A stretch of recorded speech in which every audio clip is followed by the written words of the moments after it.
Okay, Steve Kerr, and I quote, "When you sign on that dotted line, you owe your effort and your play to that team, to the city, to the fans. But the Davis stuff was really kind of groundbreaking and hopefully not a trend because it's bad for the league." Wow.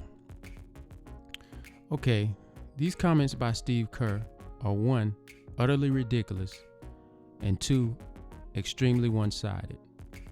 And this is with all due respect. Steve Kerr, 8-time NBA champion, 5 as a player, 3 as a coach, 3 with the Bulls, 2 with the Spurs, and most recently, of course, 3 as the coach of the Golden State Warriors. And these statements are also disappointing for me, considering Steve Kerr's stance and comments regarding Donald Trump and when the NFL players were protesting, because I remember that he said something about it was hard for the Golden State Warriors and as an organization to even respect the institution of the presidency based on Trump's values about inclusion and equality.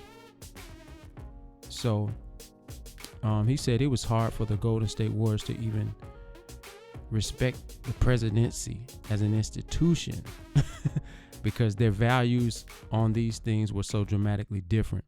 Which brings me to the word equality. Now, when you say the players owe teams all of this stuff, what do these organizations owe to the players? What do they owe? Because if I just go by these comments, the only thing that the organization owes to the player is for him to sign the name on the dotted line and for them to basically cut that check. That's all they owe. They don't owe nothing else.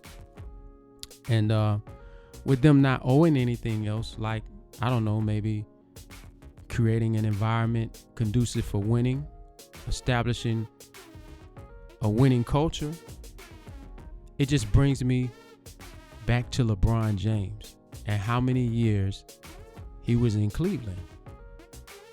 I mean, we all know LeBron was in Cleveland from 2003, I think, to about 2010. And I mean, when LeBron started winning championships, I really found it sad that a lot of his best and greatest highlights that we watched were from the years that he was losing.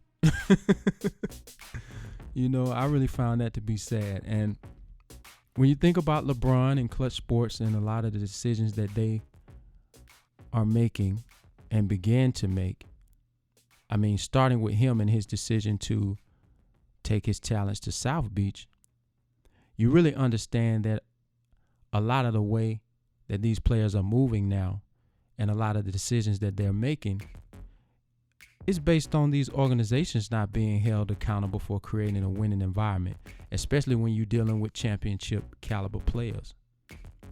And Steve Kerr's stance on this is disappointing because when it came to Trump's values on equality, he nor the Golden State Warriors agree with those values that Trump have. But when you come and listen to his statements on this particular issue, it's dramatically different. And Steve Kerr has benefited from those types of trades as a player and a coach. And I mean the types of trades where the organization pretty much says, hey, we're tired of this player and we want to trade him for somebody, so we'll get him out of here. We're not going to consider anything that's going on with this player personally or professionally. We're just going to only take into consideration what's best for this organization. Period. I remember back in 1995 on that Bulls team when Jerry Krause and Phil Jackson traded Will Perdue to the San Antonio Spurs for Dennis Rodman. At this time, guess who was tired of Dennis Rodman? Pop and them San Antonio Spurs. They was tired of his antics. And Steve Kerr was on that team. And he benefited from that trade. But guess what? Steve Kerr also benefited from another trade more recently. Andre Iguodala. They just traded him. They got him up out of there. They didn't consider nothing going on with the player. They considered, the Golden State Warriors brand and franchise and what was best for that franchise. And when you think about it, Iggy had just made a statement about the reason why he was playing. And he said, the reason why I'm playing now is for the legacy of Steph Curry. So we can assume with that statement that he didn't want to go nowhere. I think it's safe to assume if you're playing for Steph Curry's legacy and that's your reason for playing these days, that you want to remain on the roster with him. We'll just consider that to be true. And when you look at Anthony Davis and the way that he announced his trade and made it known to the Pelicans that he wanted to leave, I think it was respectable to do that, especially considering that it would give them a chance to make the best decision for the organization in lieu of his departure. That being said, these decisions that players are making in this new player empowerment era that we're seeing are not bad for the league.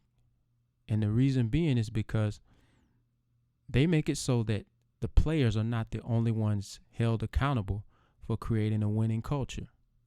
Now it's not just the players. Now when you lose, you can't just blame the players. Now that the players are standing up for themselves, you have to give the organizations some accountability when there's not a winning culture.